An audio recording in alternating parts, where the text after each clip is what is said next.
Welcome to SDS construction. இப்போ எப்படின்னா நம்ம புது பில்டிங் ஸ்டார்ட் பண்ணியிருக்கோம் சென்னையில். அவங்க வீடு பழைய வீட்லேயே எக்ஸ்டெண்ட் பண்ணுற வீடு சிறுசாக இருக்குது அப்படின்ட்டு எக்ஸ்டெண்ட் பண்ணுறாங்க. கீழே கார் பார்க்கிங்கு வித்து ஹால் மட்டும்தான். வேறு வந்து முன்னாடி படிக்கட்டு வருது. இந்த படிக்கட்டுக்கு கீழே பாத்ரூம் போகிறோம்.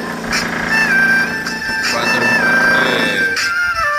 இதில் செப்டி டேங்க் முன்னாடி எடுத்துருக்கோம். செப்டி டேங்க் கொஞ்சம் ஆழம் கம்மியாக இருக்கனால சென்டரில் 3க்கு 3 உரை இறைக்கு ஒரு 5 உரை இறைக்கும். அப்புறம் 4 தண்ணி சரியாக இருக்கும்.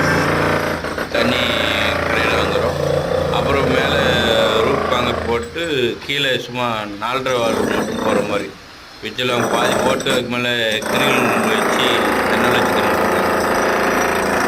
இப்போ வந்து மேலே பழைய வீட்டில் உள்ள 3 அடி ஸ்லாப் வந்து உடச்சிக்கிட்டு இருக்கும். அதுவும் அந்த படியும் உடச்சிட்டு அந்த கம்பியில் வந்து ஜாயின் பண்ணி பீம் போட்டு ஜாயின் பண்ணி பண்ணுற மாதிரி எல்லாம் உடச்சி ஃபுல்லாக வச்சு அந்த இதில் பாத்ரூம் ரொம்ப தாழ்வாக இருக்கிறதுனால பாத்ரூம் கொஞ்சம் ஹைட் பண்ணி கீழே ஒரு காமன் பாத்ரூம் அந்த டோரில் எடுத்துகிட்டு புது டோர் போடணும். மெயின் டோர் இதெல்லாம் ஃபுல்லாக கால் ஒரு கார் பார்க்கிங். முன்னாடி ஒரு போர் ஒன்று போட்டுருக்குறாங்க. நல்லபடியாக வேலை போய்கிட்டு இருக்குது. பாருங்கள் உங்கள் வேலை என்ன லைக் பண்ணுங்கள், ஷேர் பண்ணுங்கள், கமெண்ட் பண்ணுங்கள். தேங்க்யூ மக்களே. நம்ம வீடியோ பாருங்கள்.